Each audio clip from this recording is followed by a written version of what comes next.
আমি আইনগত ব্যবস্থা নিতে চাচ্ছি, যেহেতু আমার খুন করার হুমকি দিয়ে গেছে। আপনার ছেলে? ছেলে, আপনার বড় ছেলে নাকি? আমার বড় ছেলে। ওরা থাকে কোথায়? ও থাকে হলো মডেল মসজিদের পিছনে আনসার শেখের বাড়ি। মাদকাসক্ত ছেলে জন্মদাতা পিতাকে মেরে ফেলার হুমকি, এটা সমাজের নতুন কিছু নয়। মাদকের কুপ্রভাব থেকে এর বিশেষ প্রভাব পড়ে থাকে। আজকের সমাজে মাদকাসক্ত নারী পুরুষ অবাধে অপরাধ করে চলেছে।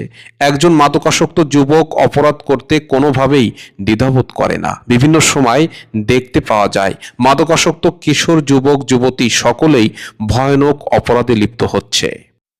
তাদের খান। আপনার বাবার নাম? আমার বাবার নাম মৃত্যু আব্দুল মজিদ খান। মজিদ খান। মজিদ খান। আপনার গ্রাম?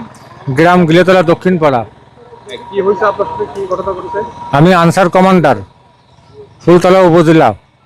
এবং আমার বড় ছেলে এসে হঠাৎ করে, ছেলের নাম কি? বড় ছেলের নাম রুহুল আমিন খান, আমারে এসে মারধর করে আমার কাছ থেকে 500 টাকা নেয় এবং আমার মোবাইলটা বেজারডাঙ্গার সাথে দেওয়া ছিল, সে মোবাইলটা নিয়ে যায়।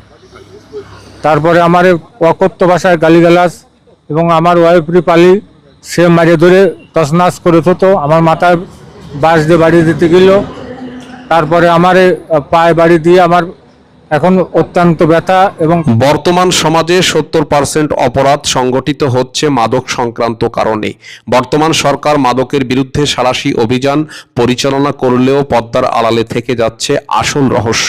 বিভিন্ন সময় পুলিশ সহ সরকার দলীয় লোকের নেতাকর্মীদের নিকট হতে মাদকের বড় বড় চালান গোয়েন্দা নজরদারির ভিত্তিতে গ্রেপ্তার করা হচ্ছে। সাধারণ পাবলিকের এ বিষয় হলো সরকারি কিছু লোকের মদতপুষ্ট হয়ে দেশের বর্ডার এলাকা হতে প্রতিদিন মাদক নামের ভয়ানক মরণফাঁদ বা মরণ নেশা প্রবেশ করছে।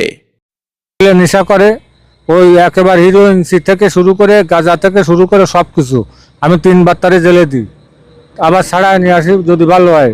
জেলে মোবাইলে আমারে কান্দে কাটে ই করে যে আব্বা আমি আর এরকম করবো না, আমি তারে ছাড়াই নিয়ে আসি।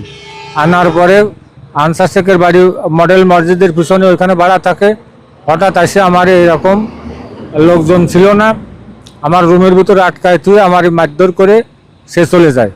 প্রতিদিন সমাজের বাস্তব চিত্র হলো চুরি ডাকাতি ছিনতাই রাহাজানি খুন ধর্ষণ চাঁদাবাজি দুর্নীতি সুদ ঘুষ স্বাভাবিক রূপে দাঁড়িয়ে আছে বহাল তবিয়াতে। মাদকাসক্ত এ সমাজে 80% মানুষ কোনো না কোনো ভাবে তরল শুকনা মাদকে আক্রান্ত হয়ে পড়েছে। সময় না যাস আপনার যে খিচুড়ি রান্না করাইছে? রান্না করা আছে, কয় আমি যা বলবো তাই শুনতে হবে।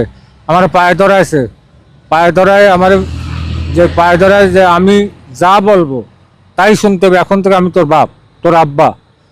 আর গালিগালাজ তো থাকলোই। প্রতিদিন সমাজের চতুর্পাশে পিতার আত্মচিৎকার, মায়ের বুক ফাটা কান্না, বোনের আহাজারি, স্বজনদের অভিযোগ একজন মাদক সেবনকারী যেমন করে একটি পরিবারকে বিষিয়ে তুলেছে ঠিক তেমনি ভাবে গোটা জাতিকে ধ্বংস করছে সেই সকল ব্যক্তিরা যারা এই ভয়ানক মাদক নামক মরণ নেশার পিছনে বসে কলকাঠি নাড়াচ্ছে। তবে বিশেষ অনুসন্ধানে উঠে এসেছে সরকারে বসে থাকা অনেকেই এই মাদকের ভয়াল মরণ ফাঁদে ফেলে দিচ্ছে দেশের জনগণকে।